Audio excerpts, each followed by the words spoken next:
les fenêtres espions. Donc, je vais créer un petit fichier pour vous expliquer tout ça. Les fenêtres espions dans Excel. La fenêtre espion qu'on trouve dans Formule, on va se créer un petit cas pratique pour bien comprendre. Je vais produire par exemple des vélos. Bon. J'ai un atelier qui produit des roues. Donc dans les roues du vélo, bah, je vais avoir par exemple, je vais avoir le coût du caoutchouc. Je vais avoir le coût juste les roues, hein, donc les rayons par exemple, et puis la main-d'œuvre. Admettons, voilà. Main-d'œuvre, donc total, hein, ici.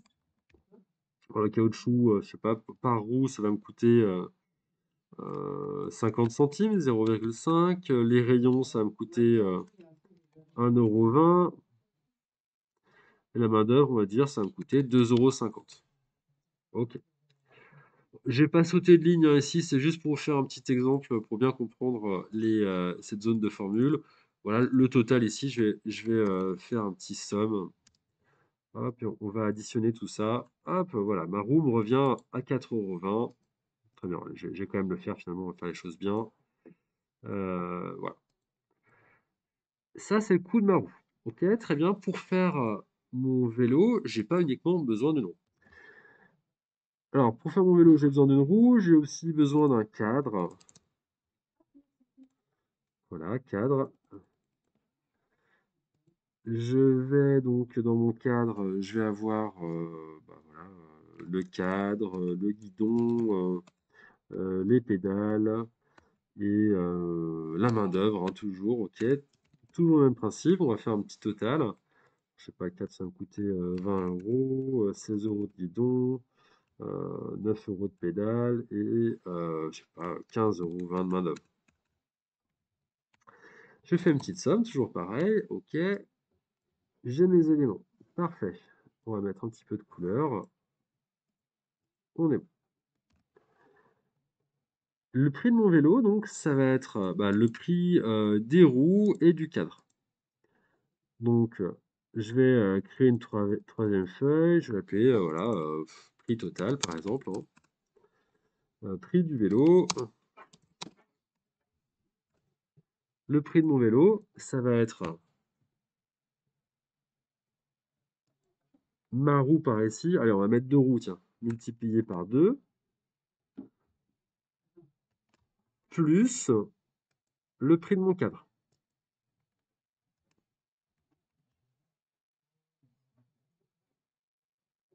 Donc, je refais, hein. Le prix du vélo, ça va être...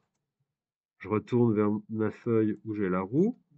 Ça, donc, roue B5 multiplié par 2, plus le prix du cadre. J'appuie sur Entrée. Mon vélo, donc, va me revenir à 68,60 €.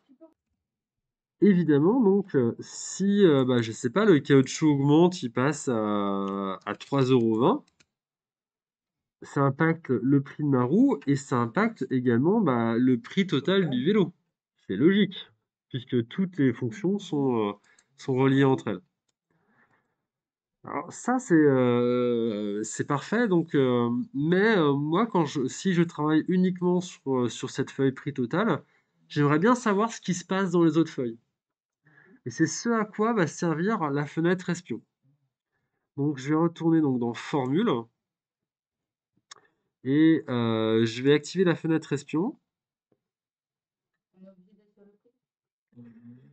Euh, on peut être sur le prix, hein, ça a pas trop d'importance, hein. Là, le positionnement, là où on se positionne, n'a pas d'importance. Je vais me positionner par exemple sur la roue. Là, je vais ajouter pourquoi pas un espion ici. Je vais me positionner. Tiens, je vais me positionner sur le. Je vais me positionner sur le prix total. Tiens, je vais mettre un espion sur le prix total aussi là. Je vais sur B1 et je vais ajouter un espion sur B1. J'ajoute un espion ici.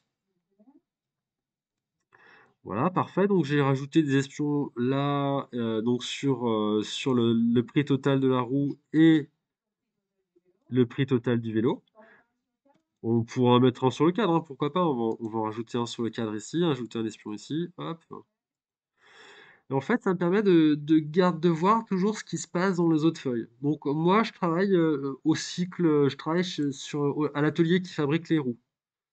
Et bah tiens, voilà, le prix donc du salaire horaire a un petit peu augmenté, il est passé à 2,90 €. J'appuie sur entrée, je vois moi l'impact que ça a sur le prix d'une roue, ok, mais grâce à la fenêtre espion, maintenant, je vois également l'impact que ça a sur le prix du vélo. Je garde une vue donc sur les autres feuilles grâce à la fenêtre, grâce aux petits espions que j'ai créés. Voilà à quoi sert cette petite fenêtre espion. Il y a La fenêtre espion, elle reste tout le temps, quand je change de feuille, elle reste tout le temps disponible, toujours visible. Alors, si je la ferme, il suffit simplement de réouvrir la fenêtre espion, et là, on va revoir les espions que j'ai définis. Je peux supprimer un espion, si j'ai plus envie d'avoir un indicateur, je peux le supprimer. Voilà comment ça marche, la fenêtre espion dans l'utilisation basique, dans les formules. On a aussi d'autres espions quand on fait des macros, c'est un petit peu différent. Les espions dans les macros, ils vont vous permettre de voir ce qui se passe dans une cellule ou dans une formule à chaque étape de votre macro.